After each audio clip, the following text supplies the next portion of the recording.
Hey guys, in this video, I will show you how to make a Minecraft bot on Replit. All right, let's begin. First, open Google Gemini in your browser. In the chat box, enter a request to create a prompt for building a Minecraft bot on Replit, then send it.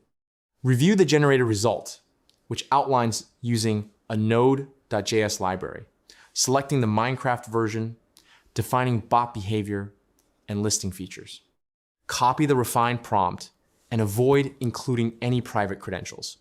Next, go to Replit and open the dashboard. Access the agent chat and choose Web App if prompted. Paste the prompt into the agent chat to give clear instructions for building the bot.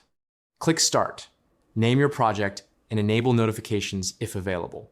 Open the build section and run the build process. Then proceed to Make, Test, Iterate to generate and refine the code. Provide any required details, such as Minecraft version or bot behavior. When everything works correctly, click Publish. So that's basically how you can make a Minecraft bot on Replit. That's it for this video. Thanks.